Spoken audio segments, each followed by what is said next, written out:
Eh bien, c'est messieurs dames, bonjour, c'est Cad, j'espère que vous vous portez pour le mieux. Écoutez, je vais vous montrer des trucs là. Je sais que les gens aiment bien regarder des trucs. Quand on montre des trucs à l'écran, c'est beaucoup plus intéressant que lorsqu'on disserte sans montrer des trucs. Sinon, ça s'appelle du podcast et je ne suis pas un podcasteur, je suis très mauvais en ça.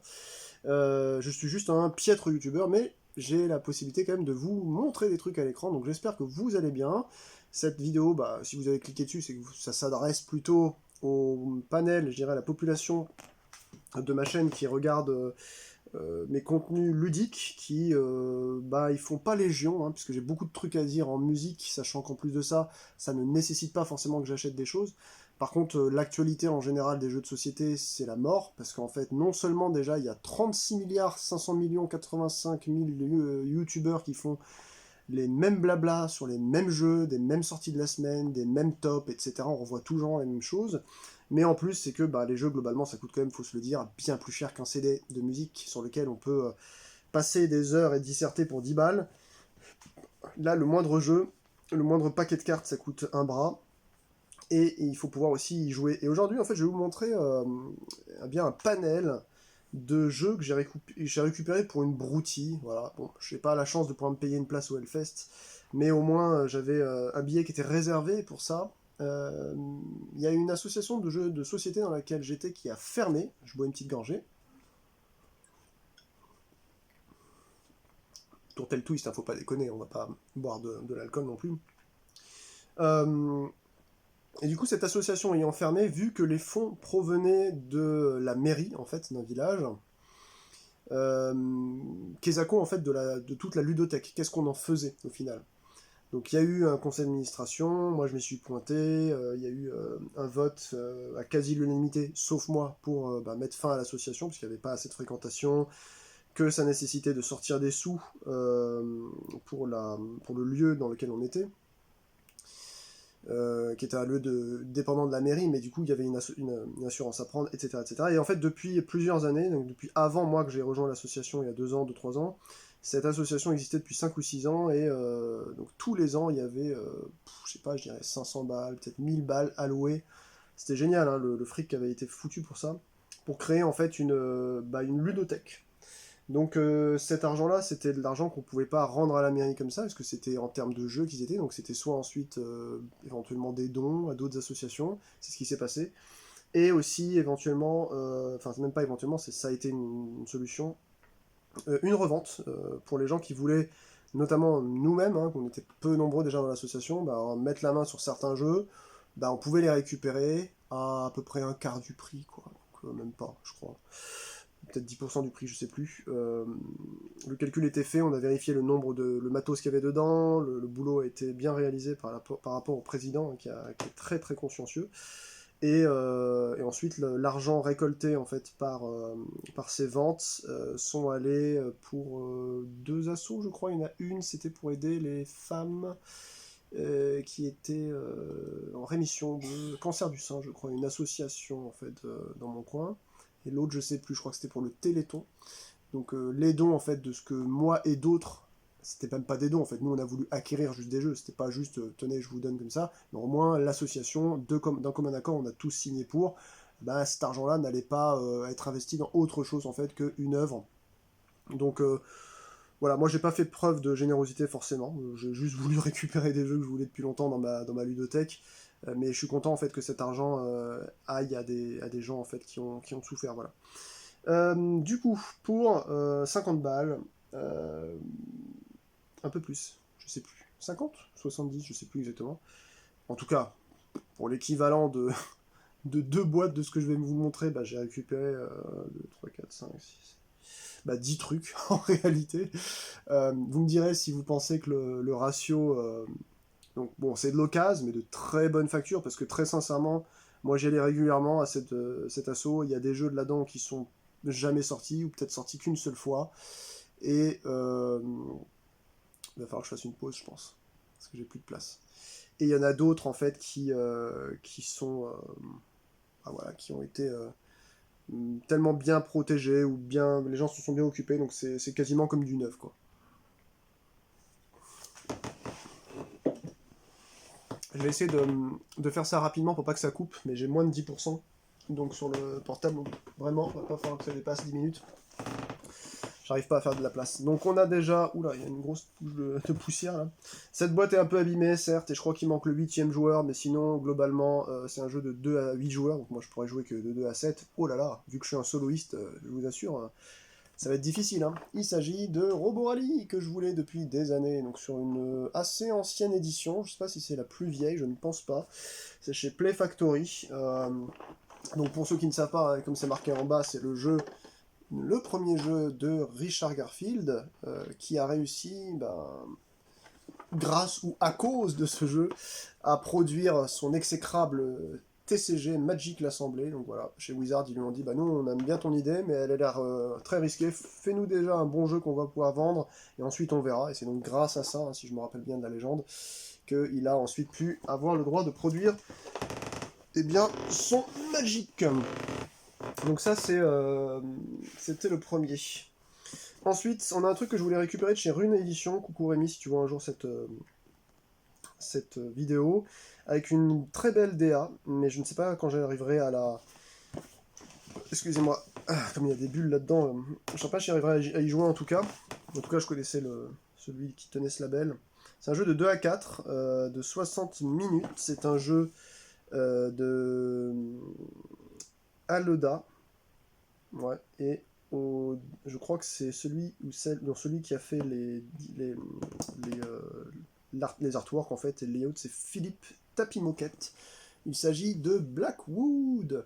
Alors Blackwood, 2 à 4. Dites-moi si vous le savez, s'il y a déjà sur base de BGG ou autre une version solo de ça. Je ne pense pas, mais bon. En tout cas, je voulais le récupérer. Bon, il y en a plein d'autres. Hein. Il y en avait un, j'ai pas mis la main dessus parce que je m'intéressais pas plus que ça. C'était Kitten, je sais plus quoi. Enfin, en tout cas, le roster, je dirais, le catalogue de chez Rune Edition n'a pas eu non plus 36 milliards de jeux, mais il y en a eu quand même une dizaine de souvenirs. Du coup, c'est mon quatrième, celui-ci. Voilà, quatrième ou cinquième, je sais plus. Donc, c'était Blackwood. Ensuite, il y a un jeu que je voulais choper.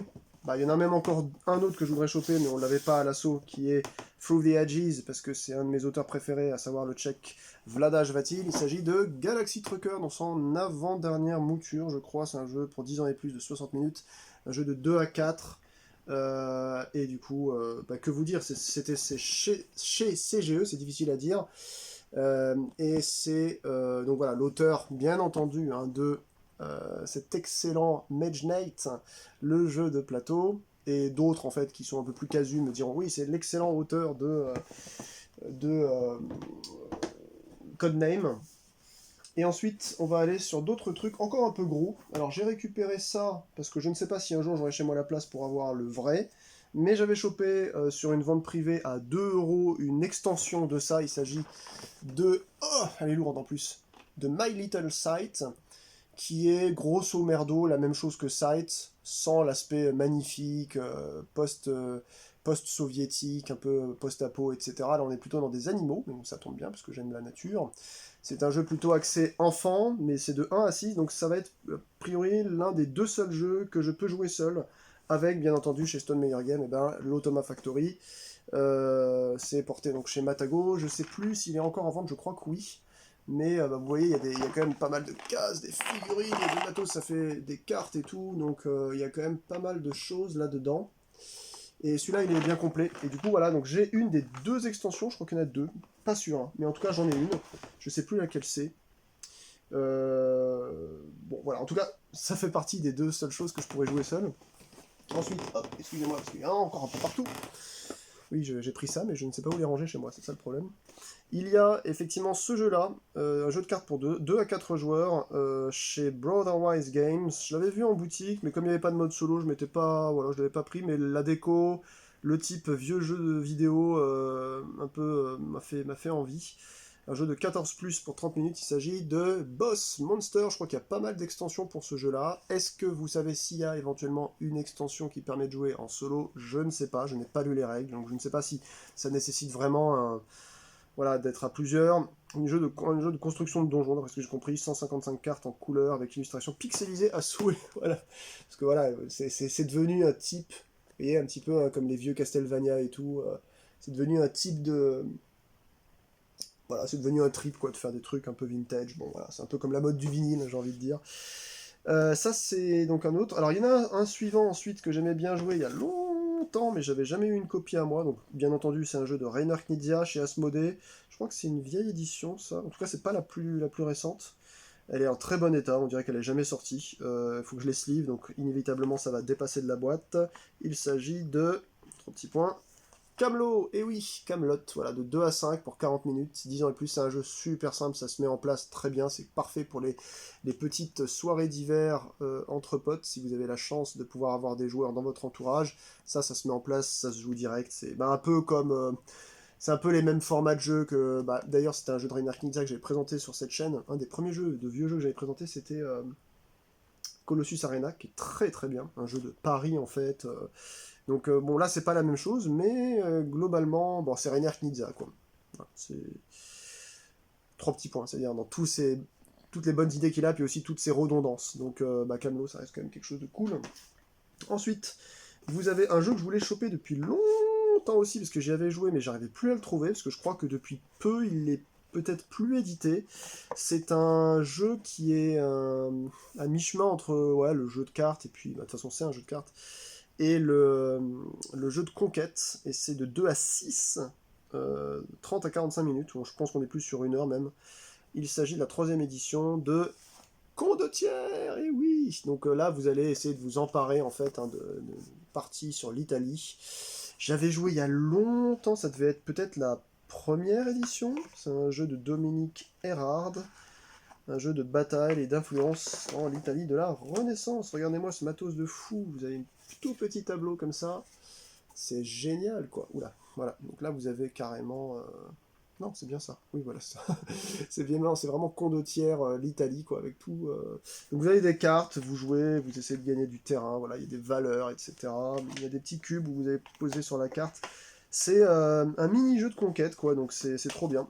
Et il va vraiment falloir que j'essaye moi-même d'être un auteur de jeu un jour, parce que j'ai tellement d'idées, mais c'est très difficile d'être un auteur de jeu, ça s'invente pas, ça se travaille. C'est chez Ubik et FMG ça. Bon, je crois qu'il n'y a il y a plus de boîte en boutique de ce truc-là. Dites-moi s'il existe encore, mais en tout cas j'aimerais bien inventer un jour un jeu comme ça, mais qui se joue en solo. Avec un automat. Ensuite, on a enfin 3 jeux. Alors, il y en a un, j'avais pareil acheté à moins de 5 balles sur une vente privée, je ne sais plus où. Peut-être chez la Caverne du Gobelin, ou je sais plus, il y avait ça à 5 balles. Une extension pour ça. Peut-être même 2 balles, je sais plus. Et j'avais pas le jeu de base, bah du coup j'ai chopé le jeu de base enfin. Parce que c'est très simple et c'est une bonne introduction à du placement d'ouvriers, tout simplement. Il s'agit d'un classique, hein, c'est My Little Town. Littleton, j'avais déjà son autre jeu parallèle chez Yellow aussi, Little Factory. Et du coup, maintenant, je pourrais initier voilà, les gens à ça. Mais très sincèrement, j'avais présenté Settlement sur cette chaîne. Très sincèrement, pour quelqu'un qui n'a jamais fait de placement d'ouvriers, il y a un côté un peu plus excitant, je trouve, dans Settlement. Donc ça, oui, pour des jeunes éventuellement. Mais sinon, si c'est des adultes, je pense que je préférerais leur montrer directement avec Settlement. Maintenant, il faut que je regarde. Je vais aller chercher dans mon grenier où j'avais foutu l'extension. Je regarde ce que ça ajoute. Je crois que ça s'appelle les artisans. Donc voilà, toujours pas de mode solo pour ce truc-là. Bon, écoutez, hein, c'est pas grave. Hein. Voilà. Donc il y avait ça. Et ensuite, on arrive bientôt à la fin. Alors, j'ai gardé un peu le meilleur pour la fin, même si j'aimais bien les autres aussi, hein, bien entendu. Il y a un Tiny Epic que je n'avais pas. Bah, il était là, il a jamais servi, il a jamais été emprunté en plus à l'assaut, il a dû sortir une fois. Il est comme neuf, il s'agit des Tiny Epic Quest, un jeu de 1 à 4, toujours par Scott Almes, et vous voyez, en fait, c'était une sorte de simili-Zelda. Voilà, les anciens Zelda, hein, avant la 64. Donc, bah, ça se voit là, hein, ça ressemble à Hyrule et tout. Donc, il y a pas mal de choses à faire là-dedans. Il y a même des équipements que vous pouvez récupérer à mettre sur votre petit meeple. Ça a dû sortir en même temps à peu près que Tiny Epic Zombie. J'ai vu que ça avait à un moment donné une grosse mallette rembourrée où vous pouviez en fait acheter, je crois que ça coûtait comme assez cher, hein, 60 balles peut-être, vous pouvez ranger plein de petits Tiny Epic et partir en vacances avec si vous avez le budget pour avoir le droit d'avoir des vacances et de voyager. Ben, c'est sûr que si vous prenez une collection de Tiny Epic, là vous en avez pour des semaines, des mois. C'est le type de jeu, de toute façon, qui est... Ça paraît con, hein, c'est dans une boîte qui fait la taille d'une main, mais vous avez besoin d'une grosse table, tellement il y a de matos. Donc, hâte d'essayer celui-là. Je voulais en présenter un sur la chaîne que j'ai jamais fait, c'est le Tiny Epic Donjon que j'ai avec son extension. Je l'ai trouvé très difficile, Il faudrait que je m'y remette, histoire de pouvoir l'expliquer. Mais en tout cas, celui-là, je sais que Yann Drev a fait une présentation. J'ai aussi le Tiny Epic Tactics. Donc, bah voilà, bon, rassurez-vous, je les ai pas tous. Je crois que dans ceux que je voudrais avoir en priorité, que je recherche, c'est Tiny Epic Dinosaur quoi. Et puis, il y en a un Cthulhu, je sais pas s'il est sorti ou s'il va sortir. Et puis le Zombie aussi qui avait été... bah, à un moment donné, il y était plus, quoi. Voilà, donc là, c'est le Tiny Epic Quest. J'en ai maintenant 5 des Tiny Epic, c'est cool. Voilà. Bon, après, pour avoir une collection complète de Tiny Epic, ça coûte un peu cher, neuf, hein, ça coûte dans les 30-35 euros. Et je crois qu'il doit y en avoir déjà une trentaine presque en anglais, il y en a une bonne vingtaine en français. Moi j'en ai que 5 ou 6 là, donc il y en a plein, je suis passé à côté, les Defender et tout. Ah non, j'en ai plus, j'ai aussi le mec que j'avais récupéré dans une zone privée à 5 balles. Donc non, je dois en avoir un peu plus que 5, je dois en avoir peut-être 7 ou 8, mais il y en a déjà une vingtaine, quoi, vous voyez. Et donc le dernier, vous allez voir en fait que rien que pour celui-là, déjà, bah, du coup, je pense que le prix que j'ai lâché hein, sur un bifton, bah, il est rentabilisé. Et en plus, j'ai vérifié, les cartes sont pas abîmées, parce que je me suis dit, bah tiens, si j'ai besoin de l'upgrader pour choper des extensions, j'ai pas envie que la boîte soit abîmée. Hop, il y a eu un espèce de micro-spoil, parce que j'ai dépassé un peu, il s'agit de Clank, le deck building de 2 à 4 joueurs. Il y a des boîtes qui font monter à 5, je crois, je me suis pas trop intéressé, c'est chez Renegade Origame en France, un jeu de Paul Denen. Je sais plus ce qu'il avait fait d'autre, lui il avait fait des extensions aussi pour Pandemic peut-être, je sais plus. Bon, la boîte est un peu blanchie sur des coins un petit peu, bon voilà, il y a quelques petits défauts. Ouais, ça se voit un peu, voilà, il a été rangé un peu à la hâte. Mais globalement, je vais vous montrer 180, plus de 184, 80 jetons, 120 cubes en bois, tout ça, ça a été compté. Et bah, de toute façon, ça va être slivé, ça, en direct. Et puis, j'aime beaucoup la figurine de dragon, mais vous imaginez ça, normalement, c'est dans les 45 balles. Donc rien que ça, en fait, ça vaut... Enfin, si je l'avais en neuf, ça vaudrait quasiment tout ce que je vous ai montré là pour le même prix. Donc vous avez le grand plateau, bon, il est même pas abîmé, il y a deux, trois petites traces de graisse, mais ça s'essuie, ça. Voilà, il y a ce gros plateau-là où vous allez descendre à chaque fois avec votre petit perso. Vous avez une quantité astronomique de jetons joueurs, mais vous avez un terraformage globalement bien foutu. Hein. Vous avez les jetons pour aller chercher des trucs dans le donjon. Il est où le petit dragon? Je veux le dragon. Attendez, je vais regarder un peu. Ah bah il est au centre, ouais. Voilà. Vraiment, ça me fait penser à Wolferion, là, le deck building, qui a un mode solo d'ailleurs. Hein. J'avais testé Wolferion en solo, c'est pas mal, mais je le préfère à deux quand même. Donc ouais, il y a des cartes qui sont... Oh bah non, même pas. Regardez, hein. Elles sont même pas blanches ici, il y en a une ou deux, mais bon... Voilà, franchement, c'est... Ouais, je les montre à l'envers, là, mais... Voilà, celle-là, elle gondolait un peu, mais en fait, quand vous regardez... voilà, faut vraiment... Elles vont être slivées, de toute façon, donc... voilà. Donc ça, c'est chouette. Il y a de la place pour ranger d'autres trucs dedans. Donc voilà, quoi. Donc ça, c'est un jeu de souvenirs à rivière, c'est pas un jeu à marché. Hein. Voilà. Donc il y a de la place pour coller, enfin pour mettre les cartes sous. Vous avez vu ça, c'est bien pensé. Bravo Origame quoi. Ils se sont dit, ils vont sliver, donc bah ça grossit d'à peu près un tiers à chaque fois. Voilà. Donc rien à dire, hein, franchement. Puis même si un jour je décide de ne jamais acheter d'extension pour ce jeu, qui est très bien, hein, mais qui est assez punitif, c'est un jeu de course quoi, et d'enrichissement. Ben je me dirais, bah la boîte déjà, elle vaut parfaitement en fait son prix pour ce qu'il y a dedans, puis du coup bah, je l'ai eu quasiment gratos, donc c'est sûr que... Donc voilà. Prix indicatif 44,90, c'est ce qui est marqué en fait, on a les infos ici, là, je bouge pour pas que vous ayez le nom, mais globalement voilà, il y avait le prix avec tout le matos pour vérifier sans avoir besoin d'aller récupérer la règle du jeu, une règle du jeu d'ailleurs qui est vraiment, vraiment très light, hein. Ça prend, si vous savez jouer à des deck building en général, vous apprenez ça en 10 minutes, même pas, 5 minutes. Donc bah, c'est trop cool, c'est trop cool. C'est une cargaison que je vais devoir essayer de caler, je ne sais pas où, chez moi.